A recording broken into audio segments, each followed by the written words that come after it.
Transverse tubules, T-tubules, are extensions of the cell membrane that penetrate into the center of skeletal and cardiac muscle cells. With membranes that contain large concentrations of ion channels, transporters, and pumps, T-tubules permit rapid transmission of the action potential into the cell, and also play an important role in regulating cellular calcium concentration, increasing the efficiency of muscle contraction. T-tubule structure may be affected by disease, potentially contributing to heart failure and arrhythmias. T-tubules were first seen in 1897, with their network structure better explored in the late 20th century. Research into T-tubules is still ongoing. Structure. T-tubules are tubules formed from the same phospholipid bilayer as the surface membrane or sarcolemma of skeletal or cardiac muscle cells.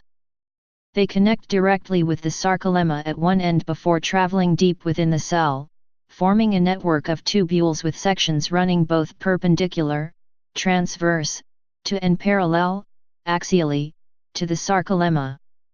Due to this complex orientation, some refer to T-tubules as the transverse axial tubular system. The inside or lumen of the T-tubule is open at the cell surface, meaning that the T-tubule is filled with fluid containing the same constituents as the solution that surrounds the cell, the extracellular fluid. Rather than being just a passive connecting tube, the membrane which forms T-tubules is highly active, being studded with proteins including L-type calcium channels, sodium-calcium exchangers, calcium ADPases, and beta-adrenoceptors. T-tubules are found in both atrial and ventricular cardiac muscle cells, cardiomyocytes, in which they develop in the first few weeks of life. They are found in ventricular muscle cells in most species, and in atrial muscle cells from large mammals. In cardiac muscle cells, T-tubules are between 20 and 450 nanometers in diameter and are usually located in regions called Z-discs where the actin filaments anchor within the cell. T-tubules within the heart are closely associated with the intracellular calcium store known as the sarcoplasmic reticulum in specific regions referred to as terminal cisternae. The association of the T-tubule with a terminal cistern is known as a dyad. In skeletal muscle cells, T-tubules are between 20 and 40 nm in diameter and are typically located either side of the myosin strip, at the junction of overlap between the A and I bands. T-tubules in skeletal muscle are associated with two terminal cisternae, known as a triad. Regulators. The shape of the T-tubule system is produced and maintained by a variety of proteins. The protein amphiphazin 2 is encoded by the gene BIN1 and is responsible to forming the structure of the T-tubule and ensuring that the appropriate proteins, in particular L-type calcium channels, are located within the T-tubule membrane. Junctophyllin 2 is encoded by the gene JPH2 and helps to form a junction between the T-tubule membrane and the sarcoplasmic reticulum, vital for excitation-contraction coupling. Tidin-capping protein or telethonin is encoded by the gene TCAP and helps with T-tubule development and is potentially responsible for the increasing number of T-tubules seen as muscles grow. Function. Excitation-contraction coupling. T-tubules are an important link in the chain from electrical excitation of a cell to its subsequent contraction, excitation-contraction coupling. When contraction of a muscle is needed, stimulation from a nerve or an adjacent muscle cell causes a characteristic flow of charged particles across the cell membrane known as an action potential. At rest, the cell membrane is said to be polarized, with fewer positively charged particles on the inner side of the membrane compared to the outer side. During an action potential, positively charged particles flow across the membrane. Reversing the normal imbalance of charged particles is reversed in a process called depolarization. One region of membrane depolarizes adjacent regions, and the resulting wave of depolarization then spreads along the cell membrane. In cardiac muscle cells, as the action potential passes down the T-tubules it activates L-type calcium channels in the T-tubular membrane. Activation of the L-type calcium channel allows calcium to pass into the cell. T-tubules contain a higher concentration of L-type calcium channels than the rest of the sarcolemma, and therefore the majority of the calcium that enters the cell occurs via T-tubules. This calcium binds to and activates a receptor, known as a ryanodine receptor, located on the cell's own internal calcium store, the sarcoplasmic reticulum. Activation of the ryanodine receptor causes calcium to be released from the sarcoplasmic reticulum, causing the muscle cell to contract. In skeletal muscle cells, however, the L-type calcium channel is directly attached to the ryanodine receptor on the sarcoplasmic reticulum, allowing activation of the ryanodine receptor directly without the need for an influx of calcium. The rapid spread of the action potential along the T-tubule activates all of the L-type calcium channels near simultaneously. As T-tubules bring the sarcolemma very close to the sarcoplasmic reticulum at all regions throughout the cell, calcium can then released from the sarcoplasmic reticulum across the whole cell at the same time. In cells lacking T-tubules such as smooth muscle cells or diseased cardiomyocytes, the calcium that enters at the sarcolemma has to diffuse gradually throughout the cell, activating the ryanodine receptors much more slowly as a wave of calcium, resulting in reduced force of contraction.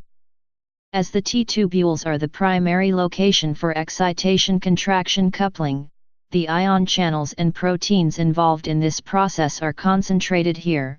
There are 3 times as many L-type calcium channels located within the T-tubule membrane compared to the rest of the sarcolemma. Furthermore, beta-adrenoceptors are also highly concentrated in the T-tubular membrane, and their stimulation increases calcium release from the sarcoplasmic reticulum. Calcium control. As the space within the lumen of the T-tubule is continuous with the space that surrounds the cell, the extracellular space, ion concentrations between the two are very similar. However, due to the importance of the ions within the T-tubules, particularly calcium in cardiac muscle, it is very important that these concentrations remain relatively constant. As the T-tubules are very thin, they essentially trap the ions. This is important as, regardless of the ion concentrations elsewhere in the cell, T-tubules still have enough calcium ions to permit muscle contraction.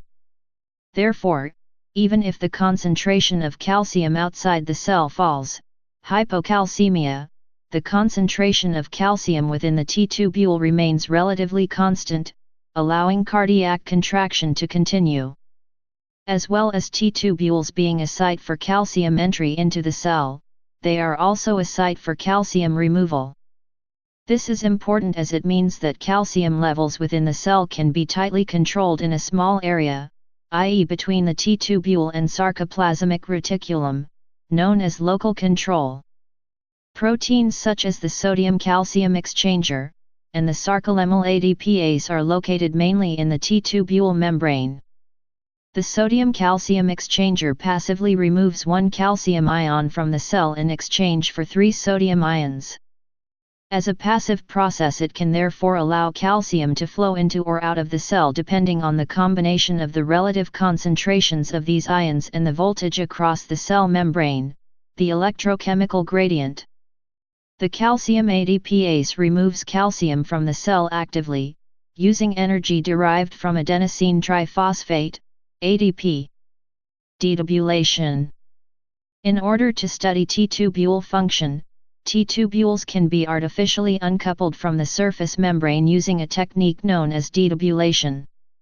Chemicals such as glycerol or formamide, for skeletal and cardiac muscle respectively, can be added to the extracellular solution that surrounds the cells. These osmotically active agents cannot cross the cell membrane, and their addition to the extracellular solution causes the cells to shrink. When these agents are withdrawn, the cells rapidly expand and return to their normal size. The rapid expansion causes T-tubules to detach from the surface membrane. History. The idea of a cellular structure that later became known as a T-tubule was first proposed in 1881. The very brief time lag between stimulating a striated muscle cell and its subsequent contraction was too short to have been caused by a signaling chemical traveling the distance between the sarcolemma and the sarcoplasmic reticulum. It was therefore suggested that pouches of membrane reaching into the cell might explain the very rapid onset of contraction that had been observed. It took until 1897 before the first T-tubules were seen, using light microscopy to study cardiac muscle injected with India ink. Imaging technology advanced, and with the advent of transmission electron microscopy the structure of T-tubules became more apparent, leading to the description of the longitudinal component of the T-tubule network in 1971. In the 1990s and 2000s, confocal microscopy enabled three-dimensional reconstruction of the T-tubule network and quantification of T-tubule size and distribution, and the important relationships between T-tubules and calcium release began to be unraveled with the discovery of calcium sparks.